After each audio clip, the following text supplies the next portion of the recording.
भारत की संविधान सभा की पहली बैठक कब हुई? 9 दिसंबर 1946 को।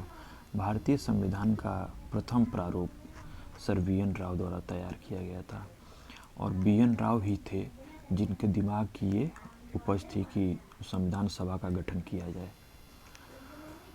संविधान सभा का अस्थायी अध्यक्ष किसे चुना गया? डॉक्टर राजेंद्र प्रसाद को। कमेंट में बताइए कि संविधान सभा का अस्थायी अध्यक्ष कौन था। संविधान सभा में पंडित नेहरू द्वारा उद्देश्य प्रस्ताव कब प्रस्तुत किया गया? एक क्वेश्चन तो ये हो गया कि उद्देश्य प्रस्ताव किसने प्रस्तुत किया, तो पंडित नेहरू ने। कब प्रस्तुत किया? 13 दिसंबर 1946 को। नेहरू द्वारा प्रस्तुत उद्देश्य प्रस्ताव संविधान सभा में कब स्वीकृत हुआ? 22 जनवरी 1947 को। भारतीय संविधान के निर्माण काल में संविधान सभा के कुल कितने अधिवेशन हुए थे? टोटल 12 अधिवेशन हुए थे। भारतीय संविधान के निर्माण में संविधान सभा को कितना समय लगा? ये तो बच्चा क्वेश्चन है। 2 वर्ष 11 माह 18 दिन। भारतीय संविधान सभा के संवैधानिक सलाहकार सर बी.एन. राव थे। भारत की संविधान सभा ने वर्तमान रूप में राष्ट्रीय ध्वज को कब अपनाया? 22 जुलाई 1947 को। ये पीसीएस में पूछ चुका है। संविधान सभा की प्रथम बैठक की अध्यक्षता, देखिए हमने जो पूछा उसका डॉक्टर सच्चिदानंद सिन्हा जो अस्थायी अध्यक्ष थे उन्होंने की थी। भारत का संविधान कब स्वीकार किया गया? 26 नवंबर 1949 को। स्वीकार किया गया 26 नवंबर 1949 को, लेकिन ये पूर्णतः कब लागू हुआ? 26 जनवरी 1950 को। आप लोग कमेंट में ये बताइए कि 26 जनवरी ही क्यों, बताइएगा ज़रूर।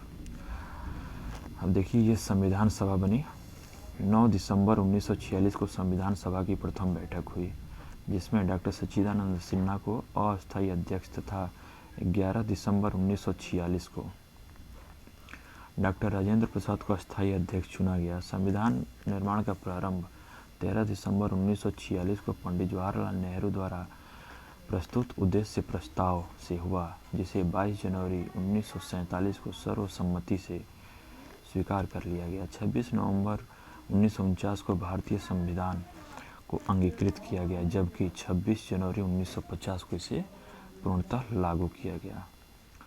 भारत का संविधान मूलतः 2 भाषाओं हिंदी और अंग्रेजी में लिखा गया था तथा सभी सदस्यों ने इन दोनों प्रतियों पर हस्ताक्षर किए थे।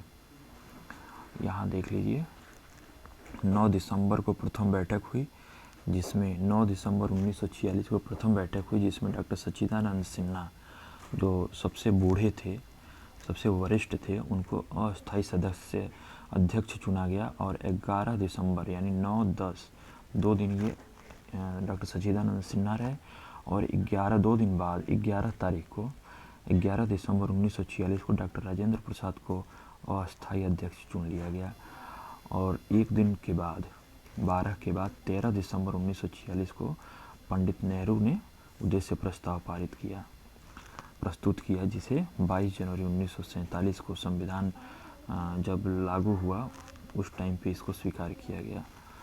26 नवंबर को स्वीकार किया गया और 26 जनवरी 1950 को इसे लागू कर दिया गया।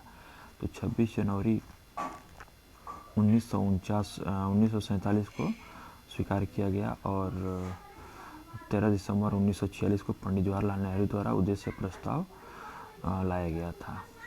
तो ये डेट देख लीजिएगा, 2 दिन 1 दिन के अंतराल पे क्या क्या हुआ। 26 नवंबर 1949 को भारतीय संविधान किसके द्वारा अधिनियमित किया गया? जाहिर सी बात है संविधान सभा बना था उसके द्वारा अधिनियमित किया गया। जन गण मन को भारत के राष्ट्रगान के रूप में 24 जनवरी 1950 को स्वीकार किया गया। भारत सरकार द्वारा अशोक स्तंभ को राष्ट्रीय चिन्ह के रूप में 26 जनवरी 1950 को स्वीकार किया गया। संविधान सभा की सलाहकार समिति के अध्यक्ष कौन थे? ये पूछता है। सरदार वल्लभ भाई पटेल थे, पीसीएस में पूछ चुका है। संविधान सभा की झंडा समिति के अध्यक्ष, पीसीएस का क्वेश्चन है, डॉक्टर राजेंद्र प्रसाद। ये प्रमुख समितियां और उनके अध्यक्ष देख लीजिएगा, ये जरूर पीसीएस में तो पूछता है। संघ शक्ति समिति पंडित जवाहरलाल नेहरू और संघीय संविधान समिति, संघ शक्ति और संघीय संविधान पंडित नेहरू थे। प्रांतीय संविधान समिति के अध्यक्ष थे सरदार वल्लभ भाई पटेल। इन्होंने ही सारे रियासतों का एकीकरण किया था, तो प्रांतीय सारे प्रांतों का एकीकरण किया था, इससे याद रखिए सरदार वल्लभ भाई पटेल। प्रारूप समिति डॉक्टर भीमराव अंबेडकर। और मौलिक अधिकार और अल्पसंख्यकों संबंधी परामर्श समिति, ये अल्पसंख्यकों के बहुत जोरदार समर्थक थे सरदार वल्लभ भाई पटेल है। प्रक्रिया नियम समिति डॉक्टर राजेंद्र प्रसाद। राज्यों के लिए समिति पंडित जवाहरलाल नेहरू। संचालन समिति डॉक्टर राजेंद्र प्रसाद। यही 3 नाम आपको याद करना है, पंडित नेहरू, राजेंद्र प्रसाद और वल्लभ भाई पटेल पे 2 है और भीमराव अंबेडकर पे 1 है। प्रारूप समिति। बस। संविधान सभा के कार्यों से संबंधी समिति के अध्यक्ष कौन थे? संविधान सभा कैसे काम करेगी? जीबी मावलंकर थे।